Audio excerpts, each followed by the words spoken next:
everybody, welcome to Grand Central Station. It feels that way today. It's been pretty crazy today. I've been on, let's see, counting this as one. This is my fourth conference call today. So hope everybody's doing great. Hope you're having a busy and productive and successful day. And thank you for joining me here on Daily Distinction again. It's really great to have you. And it's not in real clear focus back there for some reason. I don't know what's going on here. I may freeze up. Yep. See, I thought oh, that's even worse.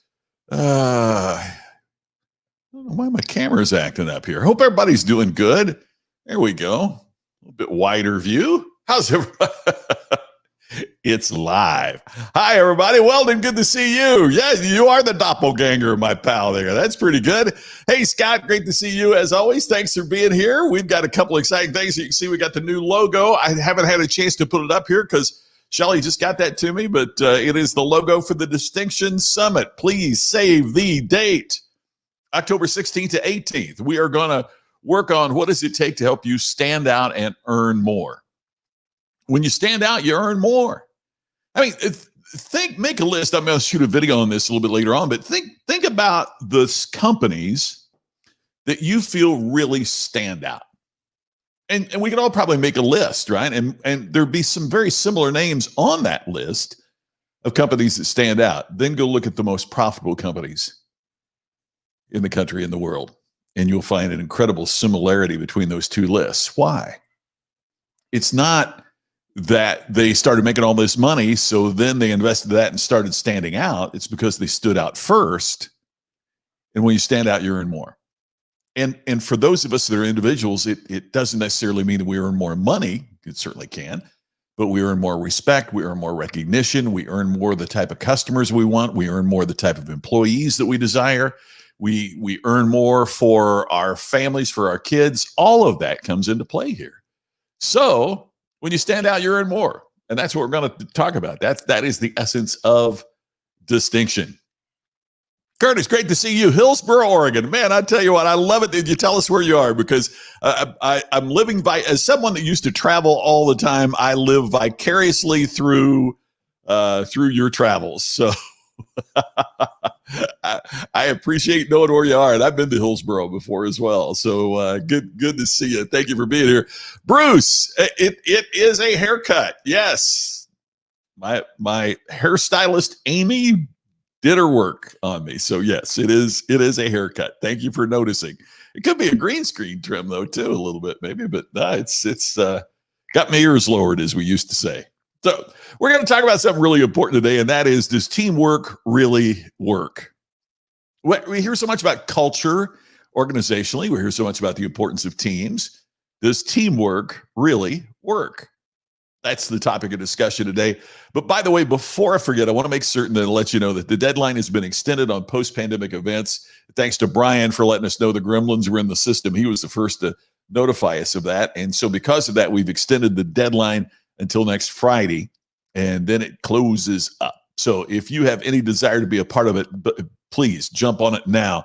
Meeting professionals, speakers, financial advisors, sales professionals, anybody moving from where we did it face-to-face in person to the virtual world, it's for you. Postpandemicevents.com. And by the way, what we only say here on Daily Distinction is if you want to save $50, just put in Iconic 50 as your code, and it will save you $50. All right, teamwork is obviously critical. I mean, we hear about teamwork all the time, right? We hear about the importance of working in teams and working together. Teamwork is absolutely critical. We hear about it constantly. So the question then begins, does teamwork really work? We were at our Ultimate Business Summit, and my pal Larry Winget says the problem with teamwork is it usually doesn't work. I tend to be a little more positive about teamwork than Larry is, but I've been on some teams that flat out didn't work. You've probably been that way too. Everything from sports teams in school to business teams in our professional lives. And I don't know that I've ever been on a team that we didn't feel like somebody on the team was doing more than they should, and somebody on the team wasn't doing nearly as much as they should. And so it creates this challenge in any business culture. Do teams really work. And that's what we're going to be focusing on today. I just want to make certain I say hi to Jill. Jill is the newest member of the intensive group that I've got going on. And Jill, I really appreciate that. Looking forward to working with you individually. Bonnie, great to see you. Glad that you are here as always. The smoky pit of Silicon Valley. Charles, I'll tell you what, you folks have been fighting it. Oh gosh, that's crazy. Oh, Darcy, thank you, and shooting more on that here today for the next session. We're going to be talking about hybrid events. Is our next session. So got some comments on that as well. Hope you enjoy those. Oh, Charles, great. I really appreciate that. Thank you. I'm glad you are participating in that as well. Thank you so much for that. The grocery bag teams. Yeah, example. Jerry, teams are a classic example of the 80-20 rule, right? 20% of the people on the team do 80% of the work. We see that all the time in teams as well. And you know, one of the interesting things is that if you think about it, our earliest training is to not work as a team. In other words, if you think about elementary school, where you have to do your own work, don't look at anybody else. You get your own work done, and you're graded on your individual work, and it's your individual effort. And so much of what we grow up with early on is about our individualism, that it isn't teamwork from day one, it's individual from day one. And now after we've trained you to operate as an individual, now we're going to teach you as a team. Like I said, in school, we're taught to do our own work. We're taught to focus on individual performance. And that is something I really hadn't thought about until my friend Skip Pritchard did a column on a new book entitled We're All in This Together from author Mike Robbins. And one of the things that Mike Robbins talks about in his book, We're All in This Together, is that there are 4 pillars of truly creating functioning, effective, working teams. So whether you're participating on a team or whether you are an employer that wants your teamwork to work, or whether you're trying to figure out how to get a team structure to be more productive, here's what Mike Robbins says in his book, We're All in This Together, are the roles of functioning teams. Well, then, yeah, you're a great point here. Either you carry the team or you are the team. Yeah, I mean that's one of, and I think that's one of the things that causes problems in cultures, don't you? Is that there's a period of time where the people who are involved, you know, they're involved and they want the great result and all of that, but when you start feeling like other members on the team are taking advantage of you, you know, because they know you're not going to let the team fail. So why should they give their all? Because you're going to make sure that this resentment builds, and therefore it becomes very difficult. So here are the 4 pillars that Mike Robbins talks about in his book. We're all in this together. This is from the blog post of my friend Skip Pritchard, Prichard. Make sure you check out Skip's blog. It's really, really terrific. Pillar number 1, he says, is to create psychological safety on the team. Now, psychological safety is really important. What he's basically saying here is that group trust is essential. You got to trust the other members of your team. And if you don't have trust for them, then you're naturally going to find the challenges that are there. I've been watching the NBA playoffs here, and my Indiana Pacers got swept out. And one of the things that I notice is that the really effective teams, even the superstars, trust the other people on the team. Right? There were a couple games lately where, you know, the superstar passes up the shot to get it to the open person, even though you would typically think the superstar would take that shot. They pass it to the open person because they have trust that even though that person isn't the leader of the team, even though that person isn't the superstar of the team, if they're open, they're going to make the shot. Now, sports analogies are often overused, but I see this on business teams as well. Where the business teams, you know, there's a superstar on that business team, and they always want to be out front, and they don't trust the other members of the team to, quote unquote, take the shot. Right? Group trust is essential. It's an incredibly important part of this. And there you go, Charles. The people on the group have to know what role they have to play. If on a football team, the biggest guy on the line all of a sudden gets behind the center and acts like the quarterback, it's not going to work, right? If the shortest guy on the basketball team starts playing in the middle, that's where the center plays. No, that's not going to work, right? So the roles tend to be very defined in sports. So there's one place that the sporting analogy is really a really good one, is the roles have to be laid out properly. Randall says in engineering, students work on teams in a senior design project. In some situations, non-engineering students are integrated with the teams. Yeah, very interesting approach to it. Yeah, to make certain that they are communicating with others and getting along with others. Randall, I've told the story here before, but many, many years ago, General Electric hired me to speak to their nuclear scientists. And I was like, I don't know anything about nuclear science. Why and they said, no, that's what we want, because as we ask for budget for our department and it goes up the food chain of the people making the decisions about budget, they don't really know nuclear energy either. So how do we communicate technical information with non-technical people? And if you think about it, all on the same team, right? They all work for GE. It was really a fascinating assignment, and how we communicate with others, that's a very, very interesting way of doing this. Hey, and thanks, Denise. Yes, things so far so good, and hope you're doing great this week as well. Thank you for that. I appreciate it. So group trust is essential. So that's pillar number one, creating psychological safety for the members of the team. Here's number two, focus on inclusion and belonging. I think we all remember at school that certain table where the cool kids ate and the other table where the not so cool kids ate. And many times at the tables in the lunchroom, we were divided by our ethnic heritage, by our gender, by whatever. And it wasn't really inclusive, and belonging became important. I've been watching a documentary on gangs, and one of the things that it talks about, because as a middle-aged or later white guy who grew up in rural America, it's kind of hard sometimes to understand, why would somebody join a gang?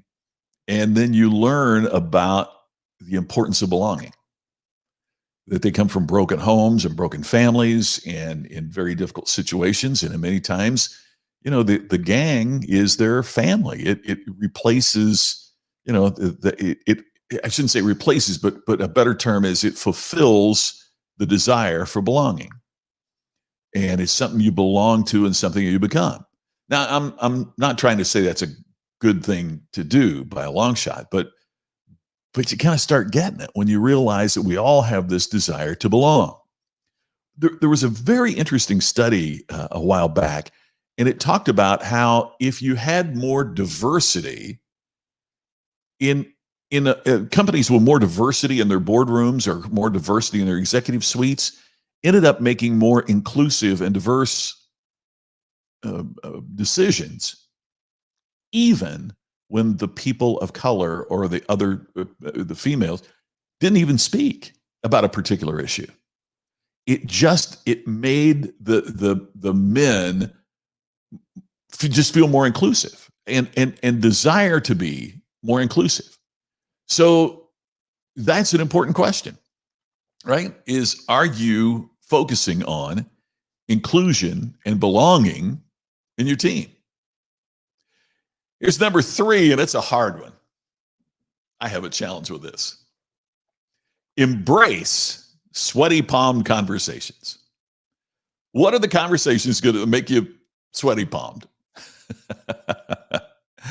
Oh, yeah. There are some conversations you think about it, and man, you feel your palms start sweating, or you feel your gut start turning a little bit, right?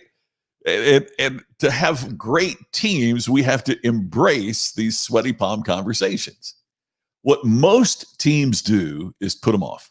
What most teams do is just decide that, hey, I'd rather work harder than confront them. I'd rather do their job too than to have the and part of what Mike Robbins is saying in this book is you can't do that.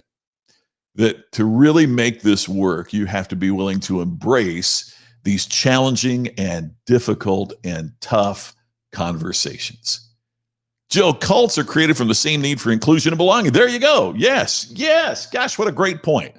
I have not seen it yet, but there is a new documentary on that cult. And I want to pronounce it Nexium, but I don't think that's it. But it's the NVIX.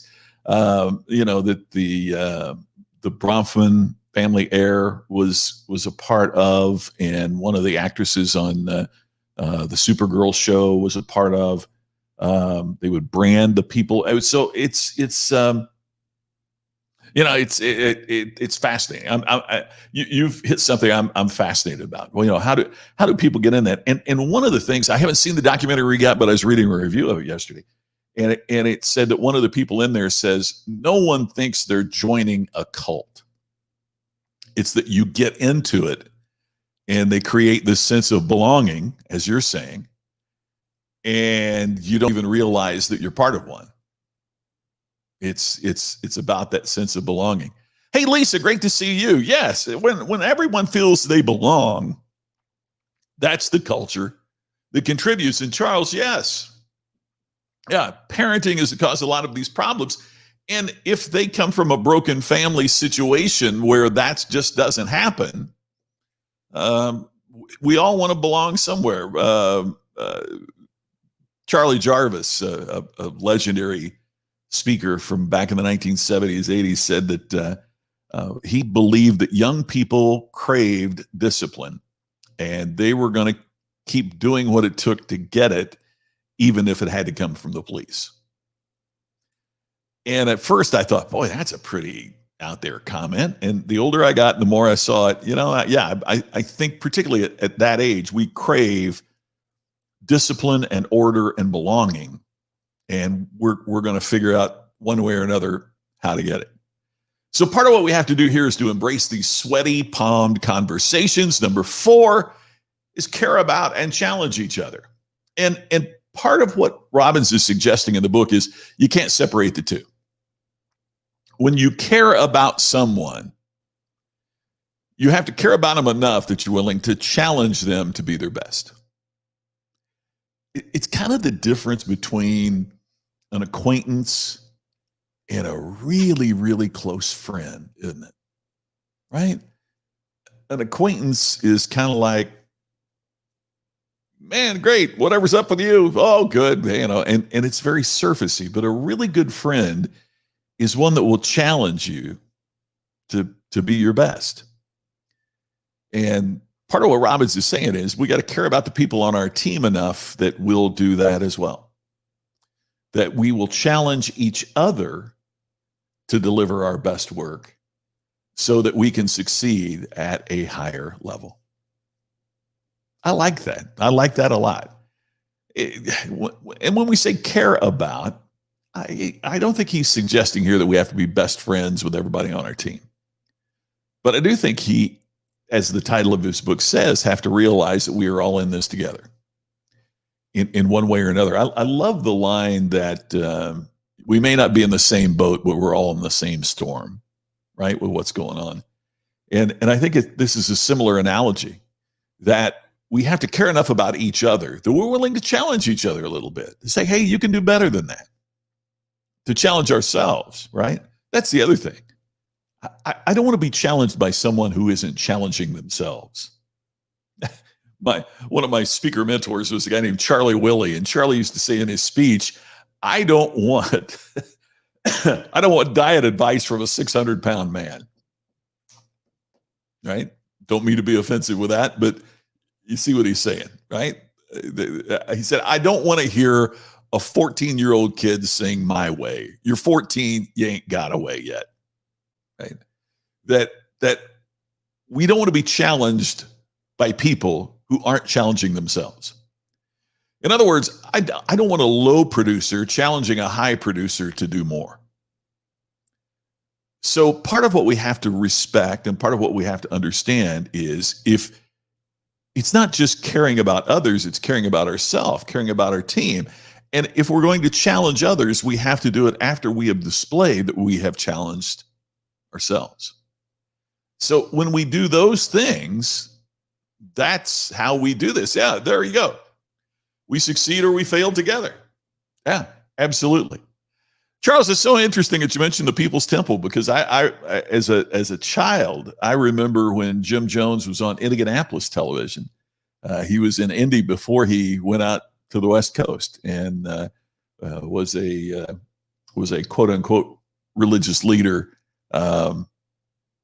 in Indy before he went out there, and therein lies, and many of the people follow. There were many members of the People's Temple. By the way, the People's Temple is Jim Jones and the tragedy in Guyana, and it was fascinating to me that many of the people who were part of the church that went from San Francisco down to Guyana were from Indianapolis, who followed him to the San Francisco area. So, my gosh, it's just the dedication, the pull of belonging, and how incredibly powerful that is. But there's the best point about teams: we succeed or fail together. Hey, Donovan, yeah, the best people are the ones that challenge you. It's not rainbows and unicorns. Yeah, I love that. Yes, as long as you know they're challenging you from the right place, then we find it productive. When somebody loafing challenges us to work harder, that's what we look over, right? Hey, Sheila. Oh, we do. Tammy and I both do, because we want the best for you, and we care about you, and we really want your health to where you want it to be. So, yeah, and Jill, I love that too. It's funny you mentioned that. That is one of my favorite quotes, is that the rising tide lifts all boats. So we want to be that. We want to be that tide. We want to be the moon that's pulling that tide along, right? Making it happen. So the four, once again, in the book, we're all in this together, from Mike Robbins. And thanks again to my pal, Skip Pritchard, for featuring this on his blog, is we first create psychological safety. Then we focus on inclusion and belonging with all members of the team. I would throw diversity in there as well as a part of this to ensure that we have that. We need to be willing to embrace those sweaty palmed conversations. Boy, easier said than done, right? And then finally, care about and challenge each other. By the way, I don't think, this is one of the things I was thinking about this book as well, I don't think that you can challenge each other. See, you can't do pillar 4 unless you've already committed to pillar 3. Because sometimes challenging someone is a sweaty palm conversation. So you got to be willing to embrace that and then proceed to challenging each other. I love how these 4 all work together to work together. Oh my goodness, Charles, I did not know that. My children's youth pastor lost an aunt and 2 cousins. The guy, what a tragedy that is. That is challenging. Man, oh man. And it shows, again, as I said earlier, it just shows how what people will do to belong. So isn't that part of our calling here? What we need to be doing is to create so that the belonging and the inclusivity and all of that contributes to something greater, not something lesser. That it contributes to a greater good and a greater contribution for our organizations, for our communities, for whatever we're involved in. I mean, that's what this is all about. And so we need to make teamwork work. That's what we got to do. We got to figure out a way to make teamwork work so that we make great things happen. It is one of the oldest cliches in the world. I feel like I'm about going to tell you this starfish story or something here, but it's one of the oldest cliches in the world, but I still love it. You've heard it. What TEAM stands for? Together, everyone achieves more. Team, together, everyone achieves more. That's an oldie but a goodie. My pal Jim Tunney talks about that one all the time. Together, everyone achieves more. That's why we need teams to work. Hey, I'm so thankful that you are here today. Thank you for taking time to join me on Daily Distinction. And if you have any comments, please leave them. I read them all. And Facebook, YouTube, Twitter, wherever you are watching, wherever you happen to leave the comment. I truly appreciate it. I hope that you will save the date for the Distinction Summit. We've got so many cool things that we're going to be doing. Stand out, earn more. It's October 16th to 18th. Registration is not open yet, but I wanted to give you a save the date so that you can make sure that you're ready for that. We'll talk more about getting all signed up for that in the coming days. Thanks, everybody, for watching. I look forward to seeing you this time tomorrow on our next edition of Daily Distinction.